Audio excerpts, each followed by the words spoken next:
Hello, my name is Andrew, and I'll be your guide tonight. Welcome to Sleepy School, a place where you can drift off while learning something new. Before we begin, I'd love to know, where in the world are you listening from? It's one of my favorite things, to hear where people are relaxing and falling asleep. If you enjoyed tonight's story, please take a moment to like this video and subscribe to the channel to keep up with more sleep lectures and stories. It helps us share these journeys with even more dreamers. Now, settle in, close your eyes, and let's begin tonight's sleep story. You arrive in Yosemite Valley just as the last light of day fades. The air is cool and smells faintly of pine resin and granite dust, the kind of crisp scent that seems to sharpen the edges of everything you see. High above, the sky holds a deep, inky blue that will soon give way to stars. Ahead, El Capitan rises like a shadowed wall against the fading sky. Even in this dim light, you can sense its sheer size, a 3,000-foot granite monolith, one of the largest exposed pieces of granite in the world. This stone was born far below the Earth's surface, formed from slowly cooled magma over 100 million years ago. Then, over countless ages, glaciers carved away the softer rock around it, leaving this vertical cliff standing alone, as if the valley floor had simply dropped away from its base. Today, climbers travel from every corner of the globe to ascend its face, some taking days to make the journey upward, sleeping in small suspended tents halfway to the summit. You step onto the valley trail, the dirt path soft under your shoes. On either side, meadows spread out like silver lakes under the moonlight.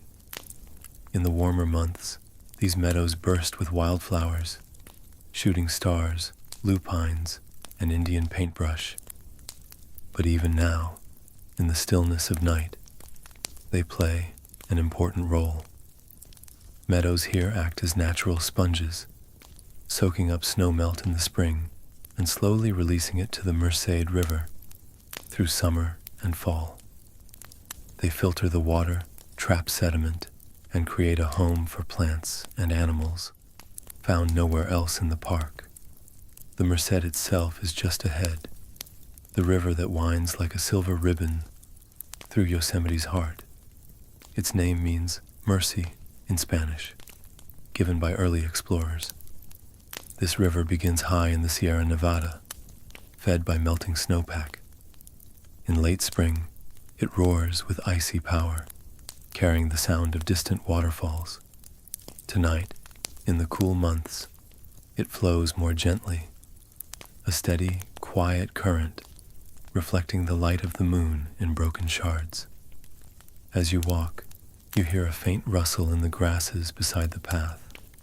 A dark shape moves with purpose.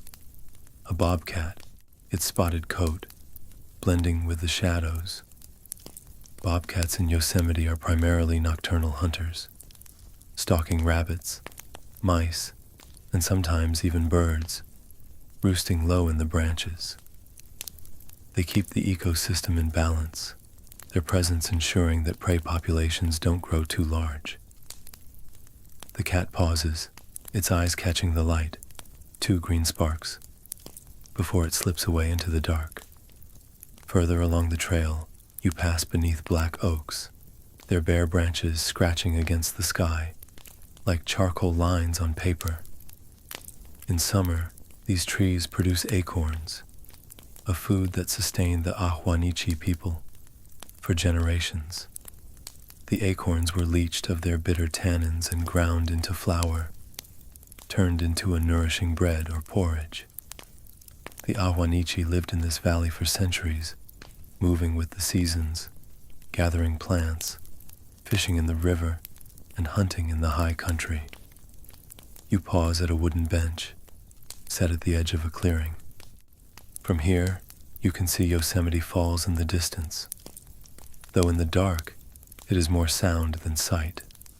This is the tallest waterfall in North America, dropping a total of 2,425 feet, from the lip of the upper fall to the base of the lower. Even now, in the low-flow season, you can hear the faint, steady rush of water tumbling over granite ledges. That water will rejoin the Merced, continuing westward until it reaches the San Joaquin River, then the Pacific Ocean. Above you, the first stars have begun to appear. The air here, free from the haze of cities, reveals a night sky, much like the one people saw thousands of years ago. If you look toward the east, you can make out the faint, hazy arc of the Milky Way, our home galaxy, with hundreds of billions of stars. John Muir, the naturalist who fought to protect Yosemite, wrote about nights like this in his journals. He called them glorious beyond all thought, and believed that sleeping under the open sky was one of life's purest joys.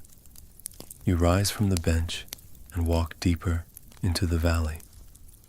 Granite walls rise on either side, catching the moonlight in pale, silver lines, where water once flowed.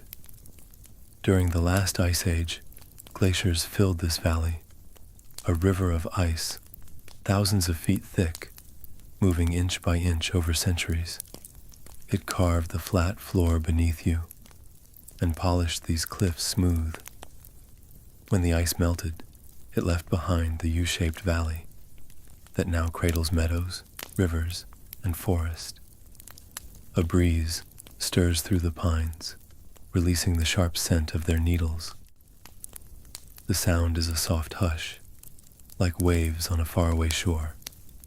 You pass a stand of sugar pines, the tallest of all pines, some stretching over 200 feet toward the sky.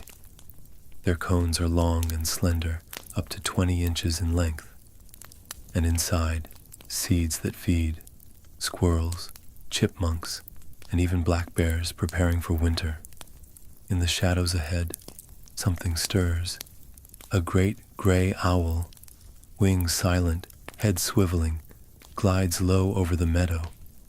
These owls are among the rarest birds in North America, and Yosemite is one of the few places where they breed successfully.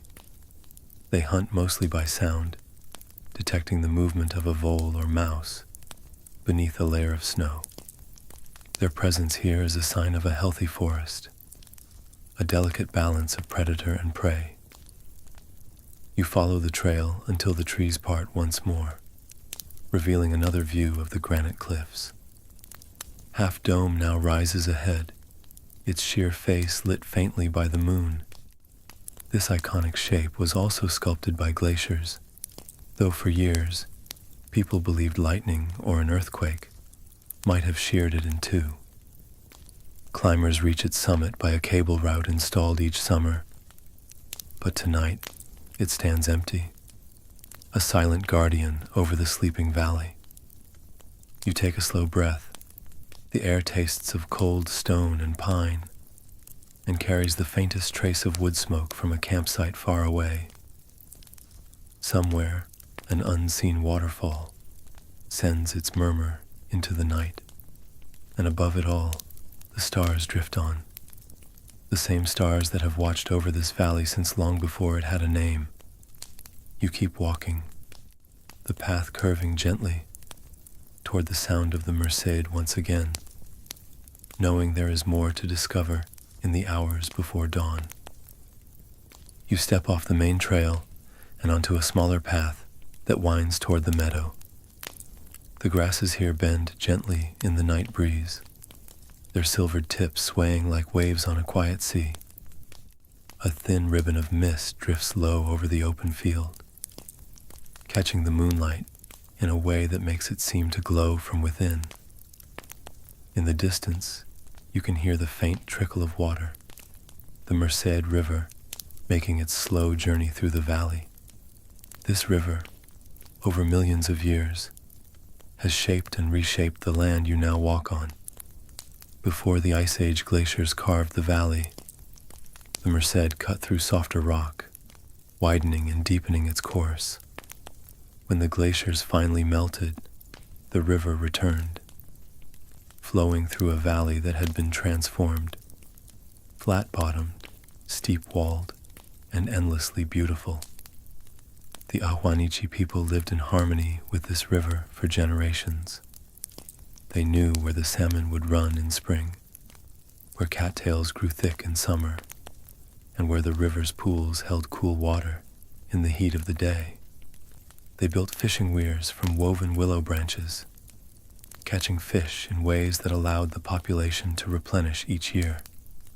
Even now, the river supports life at every scale, from the smallest water insects to the black bears who wade in during warm evenings to hunt for trout. You kneel at the edge of the water. It's so clear you can see smooth pebbles on the bottom, each one a piece of Yosemite's story. Granite, basalt, quartzite, all tumbled by years of flow until their edges were worn soft. The river carries minerals from the high country, feeding the plants and trees downstream. In spring, the snowmelt makes this water icy cold, the kind of cold that numbs your fingers instantly. Tonight, in the cooler season, it is calm, only a quiet, steady movement, as if it knows there is no need to rush. Across the river, a shadow moves. You pause, watching as a mule deer steps into the moonlight. Her large ears swivel in your direction, catching even the smallest sounds. She lowers her head to drink, each sip sending faint ripples outward. Mule deer are one of the most common large mammals in Yosemite, but at night, their world feels private. They follow ancient trails through meadows and forests, trails worn into the land long before human feet walked here. Somewhere above you, the sound of wings. You tilt your head back and catch sight of a bat in quick, darting flight. Yosemite is home to more than a dozen bat species, and each plays a vital role in keeping insect populations in balance. Some feed on mosquitoes, others on moths or beetles.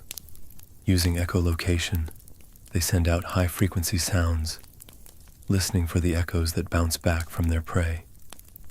To human ears, the night might seem quiet, but to a bat, it's alive with signals and shapes, made entirely of sound.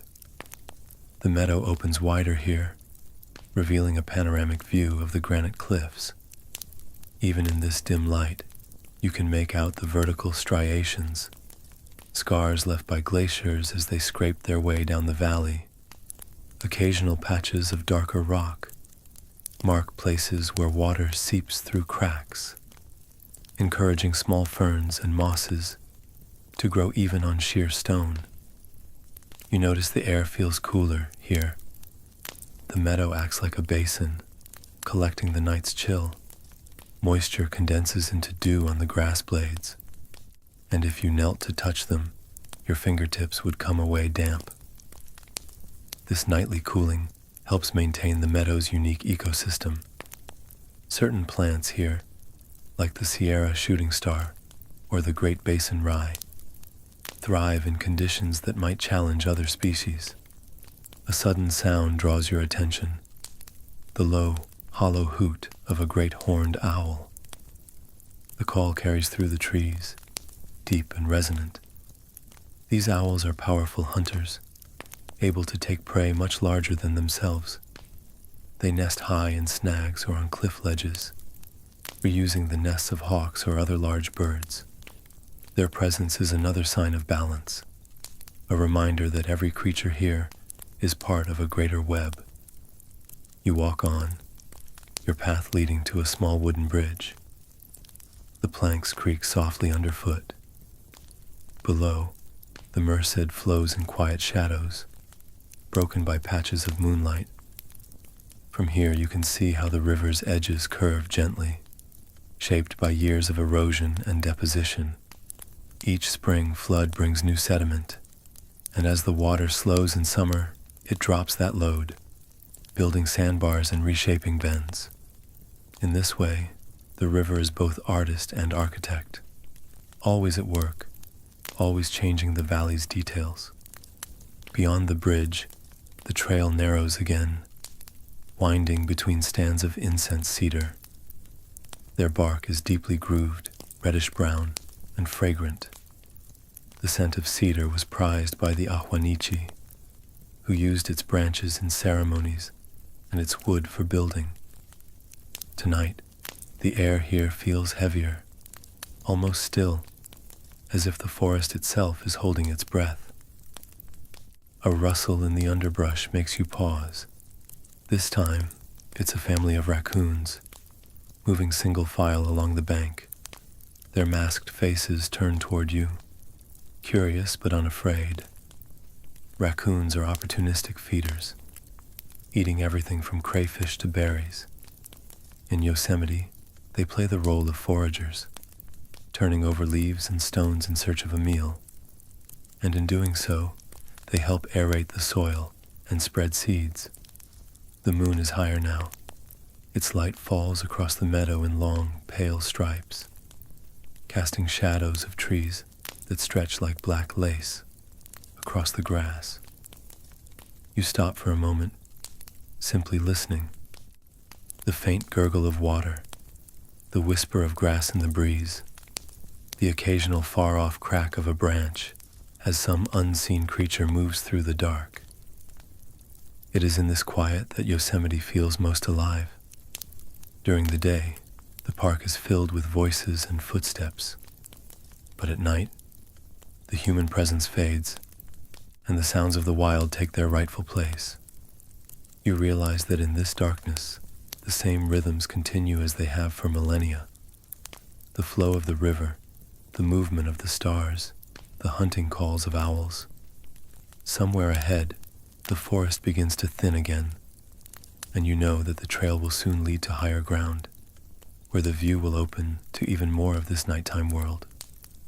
For now, you take one last deep breath of the meadow air, cool, clean, and carrying with it the subtle perfume of wild sage growing at the edge of the grass. Thank you for joining me tonight here at Sleepy School. I hope you learned something new and found a little peace along the way. If you enjoyed this story, please like the video and subscribe so you never miss a nightly journey. And I'd still love to know where in the world you're listening from. It always makes me smile to hear the places these stories travel to. Until next time, sleep well, dream deeply, and good night.